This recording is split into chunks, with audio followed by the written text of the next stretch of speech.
इस वीडियो में हमें एक ट्रिग्नोमेट्रिक इक्वेशन सॉल्व करना है which is tan theta is equal to 1 for -180 degree less than और equal to theta less than और इक्वल टू 180 डिग्री।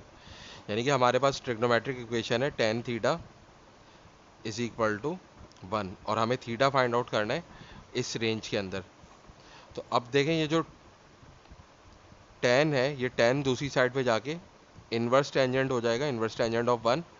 और हमें पता है कि इन्वर्स टेंजेंट ऑफ 1 की वैल्यू क्या होती है, 45 डिग्री होती है। तो अब हम इसको देखते हैं कि क्वाड्रेंट्स में ये कहाँ कहाँ पे लाई कर सकता है। तो देखिए हमारे पास आ रहा है 45 डिग्री।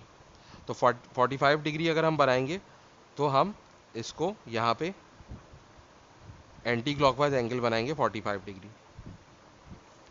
तो जो है वो हमें पता है कि टेंजेंट थीटा जो है वो फर्स्ट क्वाड्रेंट में पॉजिटिव होता है। यहाँ पे टेंजेंट थीटा की वैल्यू 1 है। तो इसके अलावा वो और कहाँ पे पॉजिटिव होता है, उसके अलावा वो थर्ड क्वाड्रेंट के अंदर पॉजिटिव होता है। ये फर्स्ट क्वाड्रेंट होता है, ये सेकंड क्वाड्रेंट होता है, ये थर्ड क्वाड्रेंट होता है और ये फोर्थ क्वाड्रेंट होता है। और हमें पता है कि टेंजेंट थीटा जो है वो पॉजिटिव है। तो आपका एंगल कहाँ पे लाई कर सकता है, फर्स्ट क्वाड्रेंट में लाई कर सकता है या फिर थर्ड क्वाड्रेंट में लाई कर सकता है। तो अगर हम दूसरा एंगल यहाँ पे देखेंगे तो वो क्या बन सकता है, वो हम दोबारा से यहाँ पॉजिटिव एक्स एक्सिस से एंगल बनाएंगे और क्लॉकवाइज जाएंगे तो वो एंगल ये हो सकता है। लेकिन हमें यहाँ पे ये नज़र आ रहा है कि ये एंगल 180 से बड़ा है, जबकि हमें रेंज में जो है वो 180 डिग्री से छोटा एंगल चाहिए।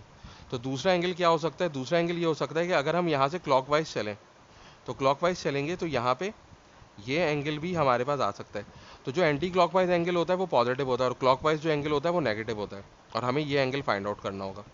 तो देखिए हमें यहाँ पे ये नज़र आ रहा है कि ये स्ट्रेट लाइन है और यहाँ पे ये स्ट्रेट लाइन है। तो ये 45 का एंगल है, तो ये भी 45 का ही एंगल होगा। तो अब जो है वो देखें ये पूरी जो लाइन है ये 180 की होती है। तो 180 में से अगर हम 45 माइनस कर दें तो हमारे पास क्या आएगा, 135 आएगा।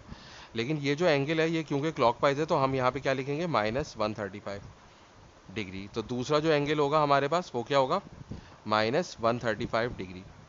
तो इस तरीके से हम ट्रिग्नोमेट्रिक इक्वेशन को सॉल्व करते हैं और हमें ये देखना पड़ता है कि एंगल जो है वो क्लॉकवाइज है या एंटी क्लॉकवाइज है और रेंज के अंदर है या नहीं है। तो जो रेंज के अंदर एंगल्स आ रहे होते हैं हमें बस वही एंगल्स लेना होता है।